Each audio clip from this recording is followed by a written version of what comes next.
Hello, जय Hind everyone. तो आप लोग का स्वागत है आपका अपना YouTube channel examination master by DK में। तो अगर आप लोग इस चैनल पर नए हैं तो चैनल को सब्सक्राइब करके और लाइक कर दीजिएगा और चैनल को ऑल कर लीजिएगा, नोटिफिकेशन पर ऑल कर, क्योंकि एग्जाम से संबंधित सभी कंटेंट आपको जब भी वीडियो इस चैनल पर प्रोवाइड कराया जाए तो आपको सही समय पर प्रोवाइड हो जाए, मिल जाए। तो हम लोग कर रहे हैं जीव विज्ञान का हर साल का previous year question with answer के साथ। यह चैप्टर जो है से यह 7 होगा और 2017 का है। क्या है? तो हम लोग जो है सो पिछला वीडियो में यानी कि 5 वीडियो में यानी कि 6 वीडियो में जो है सो हम 2018 का क्वेश्चन कर दिया। अगर आप लोग को बिलीव नहीं हो रहा होगा तो आप इस वीडियो को देखिए अंत तक और जाकर 2017 का क्वेश्चन उठाकर आप मिला लीजिएगा। तो सभी के सभी देखिए, chapter wise previous year question 2009 से 2022 तक अपडेट करते हैं। इससे बाहर आपको कहीं नहीं पूछने वाला है। देखिए, किसी से पूछ लीजिएगा, question bank is the best होता है किसी भी एग्जाम के लिए, कॉम्पिटेटिव हो या 12th या 9th या 10th हो। तो चलिए वीडियो को शुरू करते हैं बिना टाइम गवाते हुए। वीडियो अच्छा लगे तो लाइक कर दीजिएगा। चलिए, तो आप लोग देख रहे हैं बायोलॉजी का यह जीव विज्ञान का 2017 का सेकेंड शिफ्ट का है। कहाँ? सेकेंड शिफ्ट का यह क्वेश्चन है। इतना तो आप लोग पढ़ लीजिएगा, ठीक है। चलिए नेक्स्ट करते हैं। तो क्वेश्चन नंबर फर्स्ट में दिया गया है कि निम्नलिखित संख्या 1 से 28 तक के प्रत्येक प्रश्न के लिए क्या है, एक ही विकल्प सही है, यानी कि एक 4 गो ऑप्शन में से कोई एक ही है। क्या है? एक ही है 4 गो में से। तो यहाँ तक तो आप लोग को क्लियर हो गया होगा। तो चलिए इसको करते हैं। तो देखिए, इनमें से कौन सा नत्रजन एयरबेस आरएनए में, यानी कि यहाँ पर हिंदी दिया गया है तो आप लोग यहाँ जो भी जो है सो ध्यान से देखिएगा। आरएनए में नहीं होता है। तो आरएनए में से इनसा कौन सा बेस है जो आरएनए में नहीं होता है?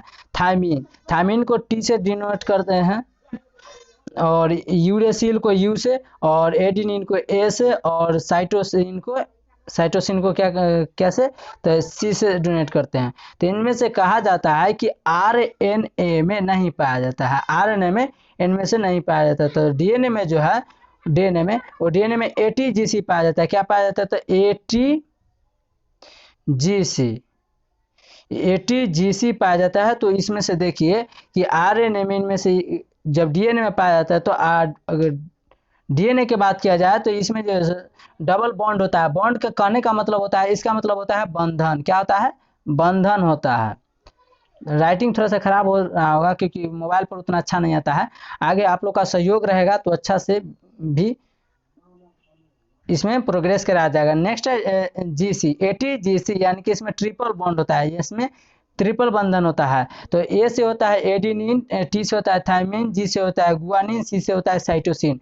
तो डीएनए में, ये तो हो गया डीएनए में पाया जाता है। क्या पाया जाता है? तो ये डीएनए में पाया जाता है। तो इनमें से कौन नत्रजन एयर बेस जो है सो आरएनए में नहीं होता है? आरएनए में नहीं होता है। तो देख लीजिए, तो डीएनए में जो है सो ये भी पाया जाता है एटी और जीसी, यानी कि एटी और जीसी ये भी पाया जाता है, और एटी जीसी ये भी पाया जाता है। तो सिर्फ पाया कोई नहीं जाता है। इसका राइट आंसर क्या होगा क्वेश्चन नंबर फर्स्ट का? तो ऑप्शन नंबर ए है, थायमीन। देखिए यहाँ पर एटी जी ये भी पाया जाता है, लेकिन पूछता है कि पाया नहीं जाता था फर्स्ट में। इस समय तो 3 को पाया नहीं जाता है, लेकिन देखिए इसमें जो थायमीन जो है नहीं पाया जाता है। इसमें अगर आरएनए की बात किया जाए, अगर आरएनए की बात किया जाए तो इसमें जो है सो यूरेसिल, एडेनिन, साइटोसिन पाया जाता है, लेकिन थायमिन नहीं पाया जाता है। इसमें थायमिन की जगह क्या पाया जाता है? तो गुआनिन पाया जाता है। कहाँ क्या पाया जाता है? गुआनिन पाया जाता है, जिसको जी से डोनेट करते हैं।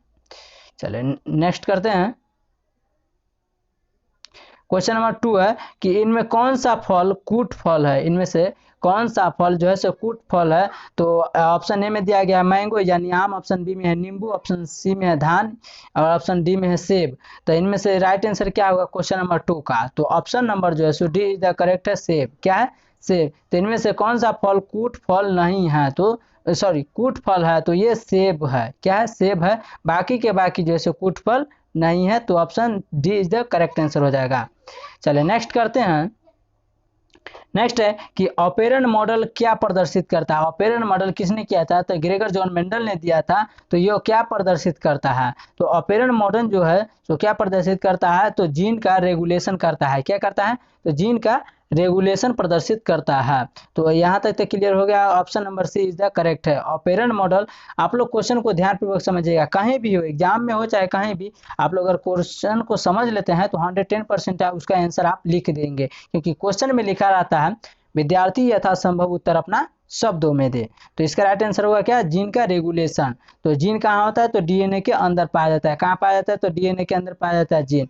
देखिएगा आप लोग को गांव और में सुनते होंगे कि आदमी भले मर जाता है लेकिन उसका जीन जिंदा रहता है। आपको वो कैसे, तो सुने होंगे कि जब भी किसी को घर में जब बच्चा कोई जन्म लेता है, बेबी जन्म लेता है, तो कहता है कि ये पापा पर नहीं गया, ये मम्मी पर नहीं गया, ये परदादा पर गया, ये दादा पर गया। तो क्या है, वही जीन जो है एक पीढ़ी से दूसरी पीढ़ी में स्थानांतरित होते रहता है, इनके ट्रांसफर होते रहता है। भले आदमी मर जाता है लेकिन उसका जीन जो है सो एक पीढ़ी से दूसरी पीढ़ी, पीढ़ी यानी कि कहने का मतलब है जो हम लोग को समझते हैं खानदान जिसको कहते हैं, वंशज, वो बदलते रहता है, एक वंश से दूसरे वंश में जाता रहता है, जिसको जनरेशन इंग्लिश में कहते हैं। नेक्स्ट है कि फाइलेरिया रोग का वाहक कौन सा होता है। फाइलेरिया रोग यानी कि कहने का मतलब है क्वेश्चन का कि फाइलेरिया रोग कौन से मच्छर के काटने से होता है। तो ऐसे भी पूछा जाता है, लेकिन क्वेश्चन वही रहता है, लेकिन एग्जाम में क्वेश्चन पूछने का तरीका अलग रहता है। तो अगर आप लोग ये सब क्वेश्चन से परिचित हो जाएंगे तो आप हूबहू जो है सो आपको कोई भी दिक्कत होने वाला नहीं है, क्योंकि ये भी एग्जाम में पूछा गया क्वेश्चन है। लेकिन हम जब भी पढ़ते हैं नया क्वेश्चन यानी कि चैप्टर वाइज हम पढ़ते हैं तो क्या होता है कि पढ़ते हैं तो उस टाइप के नहीं और दूसरे टाइप से पूछता है। अगर इसी टाइप से क्वेश्चन या जो है सो पूछता है एग्जाम में, तो अगर आप इस टाइप से पढ़ लेंगे तो वहाँ दिक्कत यानी कि क्वेश्चन को समझने में दिक्कत नहीं होगा, काफ़ी सहूलियत और हेल्पफुल होगा। तो कहता है फाइलेरिया रोग का वहाँ क्या होता है। तो नर मतलब तो आप लोग को पता होगा, नर मतलब क्या होता है, नर मतलब होता है मेल, और मेल आपको बता दे तो मेल मतलब क्या होता है, तो मेल मतलब होता है पुरुष। क्या होता है, पुरुष होता है। उसके बाद आता है मादा। तो मादा होता है, तो मौ से मादा और मौ से महिला याद रखेंगे, इसको कहते हैं इंग्लिश में फीमेल। फीमेल को कहते हैं महिला, क्या कहते हैं, महिला कहते हैं हिंदी में। तो ये आप लोग याद रखेंगे। तो राइटिंग थोड़ा उतना अच्छा नहीं बन रहा होगा तो आप लोग को थोड़ा सा मैनेज कर लीजिएगा। तो कहता है कि मलेरिया रोग वाहक होता है, तो आप लोग जब भी याद रखिएगा कि नर मच्छर जो होता है, नर मच्छर हो या जो भी हो, कोई भी हो, तो नर मच्छर जो वो कभी काटने का काम नहीं करता है और वो वाहक को पहुंचाने का नहीं। देखिएगा आप ऐसे भी समझ सकते हैं कि जो महिला होती है उसकी, अगर थोड़ा सा उदाहरण के तौर पर लीजिएगा, दिल पे ना लीजिएगा, क्योंकि महिला जो होता है किसी भी हमारे महिला हो घर की या किसी और की, तो देखिएगा उनकी बात वो अगर कह देते हैं तो वो आप बिना बताए किसी को रह नहीं सकती है। लेकिन वह पुरुष जो है सो बातों के बहुत सारे बातों को पचा लेता है। तो इसी तरह जो है सो मादा मच्छर क्यूलिक्स, मादा मच्छर जो होता है, क्वेश्चन नंबर 4 का राइट आंसर पहले कर लेते हैं, क्या है, सी है। सी है यानी कि मादा क्यूलिक्स मच्छर, मादा मतलब महिला, यानी कि यह मच्छर जो है फाइलेरिया रोग का वाहक होता है और यह क्या मृदु जल में उत्पन्न होता है। तो अपने घर के आसपास को जगह को साफ सफाई रखे, और क्या होता है कि इसको जल जमाव नहीं होने दे, यानी कि पानी अपने घर के आसपास जमा नहीं होने देना चाहिए। चलिए नेक्स्ट कर लेते हैं क्वेश्चन नंबर। तो अगर इस चैनल पर है तो चैनल को लाइक कर दीजिएगा, क्योंकि आप लोग सपोर्ट दिखाइए। आप लोग को करना सिर्फ दो ही चीज़ है कि आप ज़्यादा से ज़्यादा अपने दोस्तों को साथ शेयर कीजिए, और 5 सब्सक्राइबर अपने माता बहन या और भैया को मोबाइल लेकर सब्सक्राइब कीजिए, और ज़्यादा से ज़्यादा आप लोग सपोर्ट दिखाइए, क्योंकि आप लोग जितना सपोर्ट दिखाएंगे हम उतना ही मोटिवेट होते होंगे। और आप लोग अगर ये काम करते हैं, 5 सब्सक्राइबर बढ़ाते हैं, अपने 5 दोस्तों में शेयर करते हैं स्टडी ग्रुप में, तो हम जो है सो एक दिन में आपको जल्दी से जल्दी क्वेश्चन बैंक सभी समय से पहले ख़त्म करा देंगे। तो इसी चैनल पर अगर छोटे भाई बहन 10वीं में है, 10th में है, तो उसको भी इस चैनल के माध्यम से जोड़ दीजिए, क्योंकि उसको भी जल्द से जल्द हम क्वेश्चन बैंक कराने वाला है यही 1-2 दिन में। तो आप जल्द से जल्दी इसको सपोर्ट कीजिए, आप लोग जल्दी से जल्दी ज़्यादा से ज़्यादा। तो कहता है कि फाइलेरिया रोग का वाहक क्या होता है, तो क्यूलिक्स मच्छर होता है। यहाँ तक तो क्लियर हो गया होगा। तो आप लोग इस टाइप का देखते होगा, चैनल के नीचे एग्जामिनेशन मास्टर बाय डी के लिखा होगा, उसके नीचे यह रेड कलर का लिखा होगा, तो इस पर आप क्लिक करके यह ऊपर वाला जो होगा ऑल, उस पर क्लिक करिए। यहाँ 3 ऑप्शन देगा, उसमें से पहला वाला पर क्लिक कर दीजिएगा और ये लाइक बटन पर क्लिक कर दीजिएगा। चलिए नेक्स्ट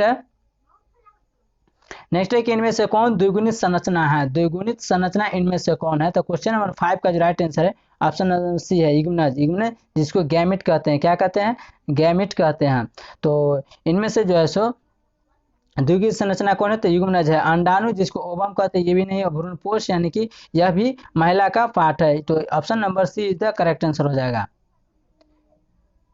नेक्स्ट है इनमें से कौन जलोद्भिद पौधा है, इनमें से कौन जलोद्भिद पौधा है। तो देखिए शीशम, जिसको शीशो कहते हैं, तो ये होगा नहीं, एकेसिया ये भी नहीं होगा, नागफनी। तो क्वेश्चन नंबर 6 का जो राइट आंसर होगा ऑप्शन नंबर ए होगा। क्या होगा, तो option number A is the correct answer हो जाएगा। क्या होगा, तो option number A is the correct answer सिंघारा होगा। आप लोग देखेंगे हाल फिलहाल छठ पर्व हुआ है, तो उसमें ब्लैक टाइप का मिलता है, चाहे 6 रुपये 100, चाहे 10 रुपये 100, जैसो बाजारों में मिलता है। पानी फल जिसको भी कहते हैं, सिंघारा मिलता है, ये इस टाइप का ही रहता है, इस टाइप का रहता है, इसको कांटा कांटा रहता है ऊपर से ब्लैक टाइप का, और उसको उसन देने के बाद जो है खाने में भी अच्छा लगता है। मान के चलो नहीं, इस टाइप का रहता है, हॉट जैसा इस टाइप का रहता है। ठीक है, तो इसमें 2 दाल रहता है, इसमें 2 दाल रहता है।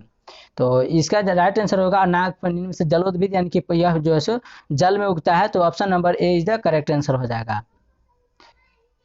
नेक्स्ट है कि इनमें से कौन सा रोग जीवाणुओं से होता है। जीवाणु कहने का मतलब बैक्टीरिया से होता है, तो इस पर भी हम आप लोग के लिए एक ट्रिक ला देंगे। तो इनमें से कौन सा रोग जैसे जीवाणुओं से होता है। तो क्वेश्चन नंबर 7 का राइट आंसर क्या होगा, तो क्वेश्चन नंबर 7 का जो राइट आंसर होगा वो ऑप्शन नंबर डी है, इनमें से सभी। कुष्ठ रोग, क्षय रोग, हैजा रोग, ये सभी के सभी क्या है, तो ये सब जीवाणुओं से होने वाला रोग का नाम है, जीवाणु यानी बैक्टीरिया से होने वाला रोग का नाम है। तो चलिए इसी वीडियो में बता देते हैं कि जीवाणु से होने वाला रोग का नाम। तो जीवाणु से होने वाले रोग का नाम आप लोग याद रख लीजिएगा ट्रिक से। इसका ट्रिक है कि न्यू कोट में सीडी टेप, क्या है, न्यू कोट में सीडी टेप लिख देते हैं यहाँ पर, न्यू कोट में सीडी टेप। तो इस न्यू से याद रख लीजिएगा, न्यू से हो गया निमोनिया, क्या हो गया, न्यू से निमोनिया हो गया। को से क्या होगा, तो को से हो गया कोढ़ या कुष्ठ रोग, जो यहाँ है, ये हो गया निमोनिया। उसके बाद को से हो गया कोढ़ या कुष्ठ रोग। उसके बाद ट से हो गया टिटनेस, ट से हो गया टिटनेस, जो ज़्यादा ब्लीडिंग चलने से, यानी कि ज़्यादा शरीर से ब्लड निकलने पर हो जाता है, टिटनेस हो गया।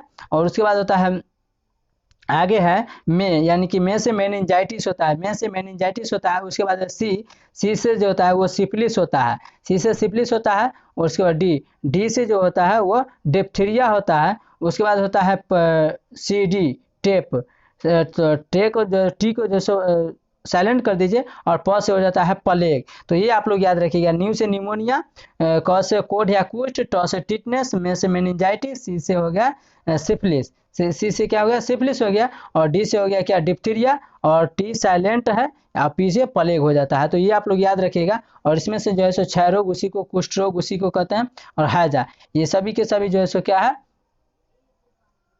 तो इस कुष्ठ रोग जो है so option number C is the right answer हो जाएगा। क्या होगा, इसका राइट आंसर हो जाएगा option number A is the correct answer है, इनमें से जीवाणु से। तो ऑप्शन नंबर डी है, सभी के सभी ना। हाँ, चलिए नेक्स्ट है क्वेश्चन नंबर 8 कि डीएनए में किन आनुवंशिक पदार्थ होता है। डीएनए में कौन सा आनुवंशिक पदार्थ होता है, डीएनए। डीएनए का फुल फॉर्म क्या होता है, तो डीऑक्सीराइबोज न्यूक्लिक एसिड होता है, डीऑक्सीराइबोज न्यूक्लिक एसिड होता है। और डीएनए के अंदर क्या होता है, तो जीन पाया जाता है। तो कहता है क्वेश्चन में कि डीएनए इनमें से किन का आनुवंशिक पदार्थ है, तो टीएमबी, बैक्टीरियोफेज, दोनों या किसी में भी नहीं।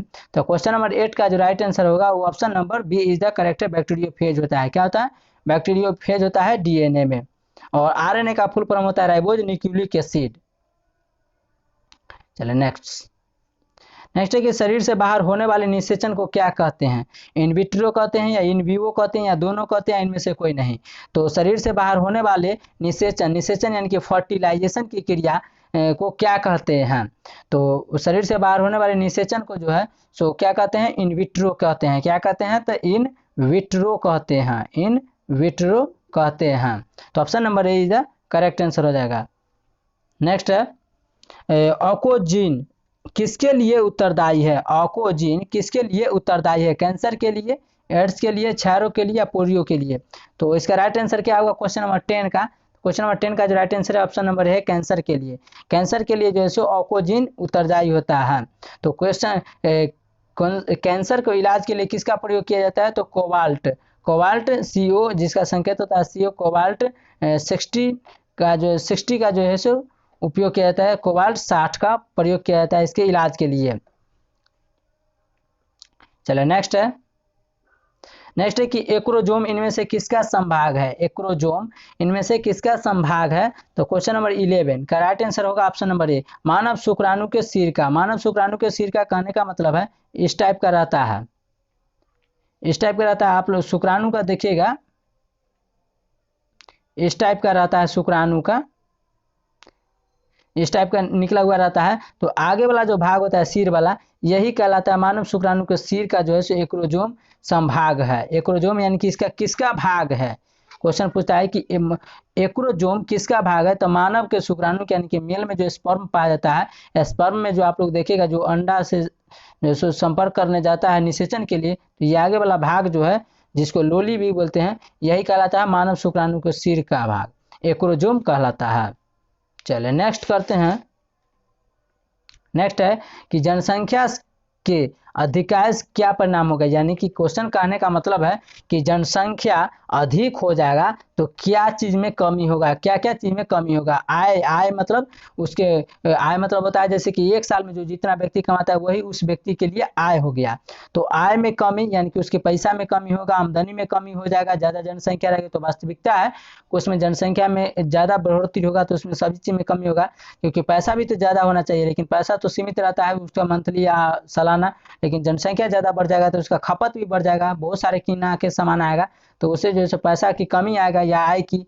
फिर उसके बाद मान के चलिए किसी के पास 2 बेटा है और 3 कट्ठा खेत था, जिसमें से आप तो 2 बेटा है तो 2 कट्ठा खेत जो सो पहला नंबर तो 1 कट्ठा में घर बन गया, फिर 2 कट्ठा बना तो 2 कट्ठा में 1 कट्ठा दोनों का होगा। तो फिर जमीन की, क्योंकि जमीन तो बढ़ता नहीं है लेकिन जनसंख्या बढ़ेगा, फिर दोनों को 1 कट्ठा पारा, फिर दोनों को बेटा एक हुआ तो फिर वो 1 कट्ठा में फिर जमीनें बना लेगा। तो इस तरह जो है सो जमीन में भी कमी आएगी। उसके बाद खनिज पदार्थों में कमी। तो वास्तविकता है कि जनसंख्या इतना बढ़ रहा है, आप लोग देख रहे हैं जनसंख्या बढ़ रहा है, उत्पादन यानी कि खपत भी बढ़ रहा है, तो खनिज पदार्थ यानी कि तेल, पेट्रोल, डीजल, सोना, चांदी, ये सब नमक उमक, ये सब क्या है, ये सब खनिज पदार्थ जो है सो कोयला उला, ये सब कितना महंगा है देख रहे हैं आप लोग, ये सब में कमी आएगा। तो option number D is the correct answer हो जाएगा क्वेश्चन नंबर 12 का। चलिए नेक्स्ट क्वेश्चन कर लेते हैं।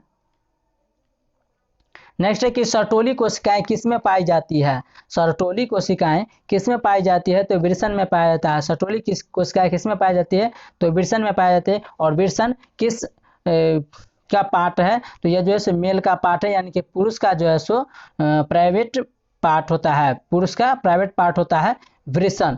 इसमें जो है सो स्पर्म का निर्माण होता है, गर्भाशय यह महिला का पार्ट होता है यानी कि फीमेल का, और ये अंडाशय भी फीमेल का पार्ट होता है। यकृत जो है सो ये 2 होता है, वो दोनों में पाया जाता है। चलिए नेक्स्ट है, दूध से दही बनाने में किस बैक्टीरिया का प्रयोग किया जाता है। तो आप लोग को पता ही होगा, नहीं पता है तो चलिए बता देते हैं कि दूध से जब दही बनता है तो एक बैक्टीरिया के कारण जमता है वह, तो वह क्या है, तो लैक्टोबैसिलस है। तो option number B is the correct है, लैक्टोबैसिलस के कारण जो है सो दूध से दही बनाने में प्रयोग किया जाता है। तो प्रयोग नहीं, खुद से जब रख देते हैं तो उसमें बैक्टीरिया खुद से प्रवेश कर जाता है और वह जो है उसमें पिल्लू, जिसको आप पिलुआ भी बोलते हैं, वो जमाने का काम करता है। तो यहाँ तो याद रखिए कि दूध की शुद्धता किससे मापते हैं, तो दूध की शुद्धता जो है सो लैक्टोमीटर से मापते हैं। किससे मापते हैं, तो लैक्टोमीटर से दूध की शुद्धता मापते हैं, लैक्टोमीटर से। तो ऑप्शन नंबर जो है सो क्वेश्चन नंबर 14 का जो राइट आंसर होगा option number B is the correct answer हो जाएगा। चलिए नेक्स्ट है, विश्व स्वास्थ्य संगठन के द्वारा ध्वनि प्रदूषण यानी कि साउंड पोल्यूशन, क्या है, साउंड पोल्यूशन से कौन सा मानक सही है, यानी कि साउंड पोल्यूशन के लिए कितना ध्वनि ज़्यादा होगा। तो 20 से 30 डेसिबल या 45 डेसिबल या 75 डेसिबल या 60 डेसिबल। तो क्वेश्चन नंबर 15 का जो राइट आंसर होगा वो क्या होगा, तो क्वेश्चन नंबर 15 का जो राइट आंसर होगा वो ऑप्शन नंबर ए है। क्या है, ए इसका राइट आंसर हो जाएगा, यानी कि 20 से 30 डेसिबल जो है विश्व स्वास्थ्य संगठन के द्वारा ध्वनि प्रदूषण का मानक सही है। यानी कि विश्व स्वास्थ्य संगठन जिसको WHO बोलते हैं, वर्ल्ड हेल्थ ऑर्गेनाइजेशन के द्वारा कहा गया है कि 20 से 30 जो डेसिबल वो ध्वनि प्रदूषण में गिना जाता है, माना जाता है। नेक्स्ट है कि इनमें से कौन सा रक्त समूह सार्वभौमिक रक्तदाता है। तो आप लोग को पता हुआ कि मानव शरीर का रक्त ब्लड जो है सो 4 प्रकार का होता है, ए बी और ए बी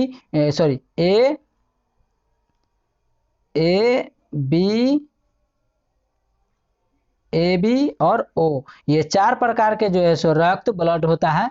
तो ब्लड कितने प्रकार का? तो 4 प्रकार का होता है। कितने प्रकार का? तो 4 प्रकार का होता है। तो इनमें से कौन सा रक्त समूह सार्वभौमिक रक्तदाता? रक्तदाता मतलब होता है रक्त को देने वाला, दाता तो दान करने वाला। तो इनमें से कौन सा है जो सार्वभौमिक सभी को दान, इनमें से कौन सा ग्रुप है? यानी कि ये भी ब्लड ग्रुप है, ये भी ब्लड ग्रुप है, ये भी ब्लड ग्रुप है, ये भी वो भी ब्लड ग्रुप है। तो इनमें से कौन सा ब्लड ग्रुप जो है सो सभी को दान में दिया जा सकता है? तो इसका राइट आंसर जो होगा वो डी होगा, option number D. Blood group O जो है सो सभी को दान में दिया जाता है। इसमें एक नेगेटिव और एक पॉजिटिव भी होता है। चलिए नेक्स्ट करते हैं कि डीएनए से आरएनए बनाने की प्रक्रिया को क्या कहते हैं? तो डीएनए से आरएनए बनाने की प्रक्रिया को क्या कहते हैं? तो चलिए इसको हम डायग्राम से आप लोग को समझाते हैं। कैसे समझाते हैं? तो डायग्राम से समझाते हैं। मानकर चलिए ये क्या हो गया? तो ये हो गया डीएनए। थोड़ा सा स्पेस कम होने के कारण जैसे दिक्कत होता है। डीएनए, उसके बाद इस तरफ बनेगा एरो, इस तरफ जाएगा, फिर एक इस तरफ जाएगा एरो, और आगे है आरएनए। आरएनए, आरएनए से फिर बनेगा क्या? प्रोटीन बनेगा। तो यहाँ पर लिख देते हैं प्रोटीन। आप लोग समझ आएगा, सिर्फ शॉर्ट में लिख देते हैं पी। तो पी से आप लोग समझ जाइएगा। अगर ये आप लोग समझ गए तो ज़्यादा से ज़्यादा क्वेश्चन आपको सही कर जाएगा। ये हो गया डीएनए, ये हो गया आरएनए, ये हो गया प्रोटीन। तो मान लीजिए कि डीएनए से डीएनए अगर डुप्लीकेट इसको बना रहा है, जिरोक्स कर रहा है, तो समझ जाइएगा यह क्या कहलाता है? तो ये रेप्लिकेशन कहलाएगा। क्या कहलाएगा? रेप्लिकेशन। रेप्लिकेशन कहलाएगा। रेप्लिकेशन कहलाएगा। तो आगे है कि अगर यही डीएनए से आरएनए बनाएगा तो ट्रांसक्रिप्शन कहलाता है। यहाँ डीएनए से अगर मान के चलिए यहाँ से आया तो ये क्या कहलाएगा? ट्रांसक्रिप्शन कहलाता है। ट्रांसक्रिप्शन कहलाता है। क्या कहलाता है? ट्रांसक्रिप्शन कहलाता है। और आरएनए से और प्रोटीन बनेगा, तो यहाँ से यहाँ तक यानी कि आरएनए से प्रोटीन बनाएगा तो ये ट्रांसलेशन कहलाता है। क्या कहलाता है? ट्रांसलेशन कहलाता है। अगर आरएनए से यानी कि यहाँ से यहाँ फिर आरएनए से डीएनए बनाएगा तो ये रिवर्स ट्रांसक्रिप्शन कहलाता है। क्या कहलाता है? Reverse transcription. यानी कि डीएनए से डीएनए बनाएगा तो रेप्लिकेशन कहलाता है, रेप्लिकेट करेगा दोबारा। और डीएनए से आरएनए बनाएगा तो ट्रांसक्रिप्शन, और वही आरएनए से फिर डीएनए घुमा कर बना दिया तो रिवर्स ट्रांसक्रिप्शन। और आरएनए से अगर प्रोटीन बनाएगा तो ये क्या कहलाएगा? तो ये कराएगा ट्रांसलेशन। क्या कहलाएगा? ट्रांसलेशन कहलाएगा। तो आप लोग को यहाँ तक समझ में आ गया होगा। तो इसी के माध्यम से हम क्वेश्चन को इसको सोल्व करते हैं कि डीएनए से आरएनए बनाने की प्रक्रिया, यानी कि डीएनए यानी कि क्वेश्चन थोड़ा सा हो गया थी। देखिए आप लोग को तो यहाँ तक तो समझ गए होंगे। तो क्वेश्चन कहाँ पूछ रहा है आप लोग ध्यान से देखिएगा। क्वेश्चन पूछता है कि डीएनए से आरएनए बनाने की प्रक्रिया, यानी कि कहने का मतलब है यहाँ से यहाँ, यहाँ से यहाँ, यानी कि डीएनए से आरएनए बनाने की प्रक्रिया क्या कहलाता है? तो डीएनए से जो आरएनए बनाने की प्रक्रिया कहलाता है, क्या कहलाता है? तो ट्रांसक्रिप्शन कहलाता है। Option number A is the correct answer हो जाएगा क्वेश्चन नंबर 17 का। तो आप लोग समझ गए होंगे। चलिए नेक्स्ट करते हैं।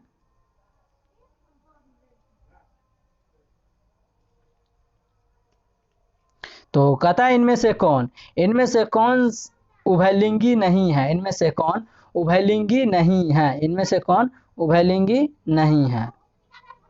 इनमें से कौन जो है सो उभयलिंगी नहीं है? फीता कृमि, केचुआ, घरेलू मक्खी या जोंक? केचुआ कहते हैं किसको? वो चेरा को कहते हैं, जिसको केचुआ को किसानों का मित्र भी कहते हैं। घरेलू मक्खी तो आप लोग समझ नहीं रहेंगे। और जोंक कहते हैं किसको? जो इस टाइप का रहता है, इस टाइप का रहता है।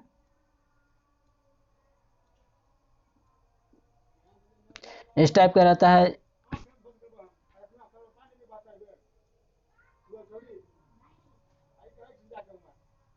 इस टाइप का रहता है। जो पकड़ लेता है तो वो ब्लीडिंग भी चला देता है अगर धर लेता है किसी आदमी को या किसी मवेशी को। तो इनमें से कौन सा उभयलिंगी नहीं? इस पर ब्लड इस पर जो है सो नमक छिड़कने पर, इस पर नमक छिड़कने पर इसके शरीर पर ये अपने से ब्लड फेंकने लगता है। तो इनमें से कौन सा उभयलिंगी नहीं है?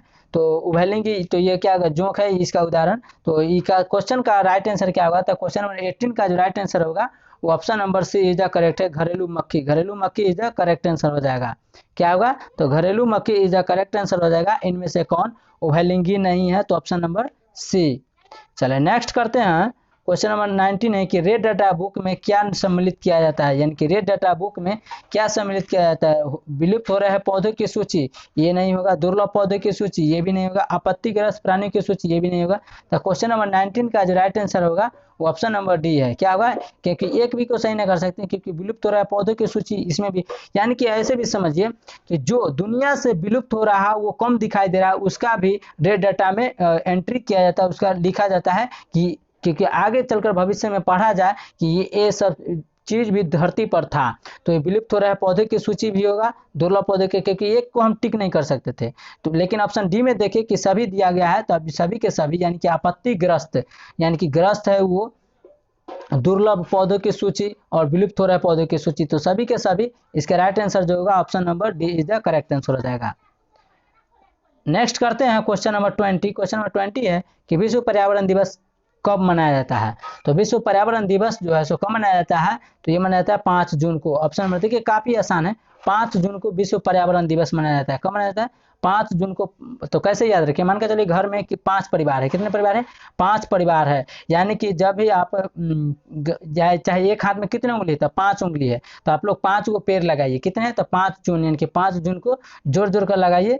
एक हाथ में 5 उंगली, एक हाथ में 5 उंगली, तो 10 हो गया। तो 10 दोनों हाथ मिलकर 5 जून को क्या लगाइए, पेड़ लगाइए 5, यानी कि 10 उंगली से 5 को पेड़ लगाइए। एक हाथ से लगा सकते हैं, नहीं लगा सकते हैं, तो दोनों हाथ लगाएंगे तो 10 उंगली मिलेगा, लेकिन 10 उंगली मिलाकर क्या को 5 को पेड़ लगाना है, सिर्फ 5 जून को, यानी option number A is the correct answer हो जाएगा। नेक्स्ट है स्त्री मनुष्य में कौन से गुणसूत्र होता है, यानी कि स्त्री में कौन सा गुणसूत्र होता है, या मनुष्य डोनेट कर दिया, स्त्री में हो जाएगा, मवेशी में भी हो जाएगा। तो स्त्री में कौन से गुणसूत्र होंगे, तो क्वेश्चन नंबर 21 का जो राइट आंसर है ऑप्शन नंबर ए। देखिए स्त्री में पाया जाता है 44 XX, और ये हो गया फीमेल का, और ये हो गया मेल का।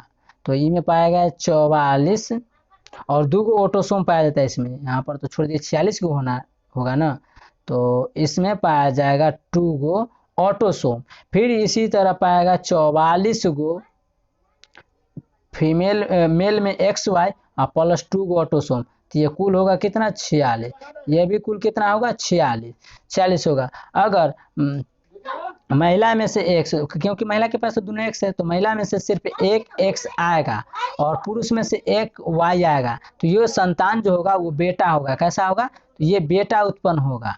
अगर पुरुष में से भी X आ जाएगा और महिला में से भी X आएगा, तो ये XX होगा। तो XX मिलकर जो है लड़की का उत्पन्न करता है, यानी कि महिला का, और XY मिलकर जो है बेटा को उत्पत्ति करता है। तो लिंग का निर्धारण पूछा जाता है कि लिंग का निर्धारण किससे किया जाता है, तो पिता से किया जाता है, क्योंकि पिता पर निर्भर होता है कि जो जन्म लेने वाला संतान होगा वो बेटा होगा कि बेटी, क्योंकि माँ के पास दोनों 44 जो है सो XX होता है और 2 ऑटोसोम होता है। तो माँ में से कोई एक ही X आएगा, क्योंकि दोनों तो ऑलरेडी XX ही है, लेकिन पिता के पास XY दोनों है। तो अगर X पिता से भी आ जाता है माँ का, तो X आएगा ही आएगा कोई, तो दोनों XX मिलकर लड़की का उत्पत्ति करता है। अगर पिता से Y आ जाता है तो वो बेटा का उत्पत्ति करता है। तो पिता पर निर्भर करता है कि जन्म लेने वाला संतान बेटा होगा कि बेटी।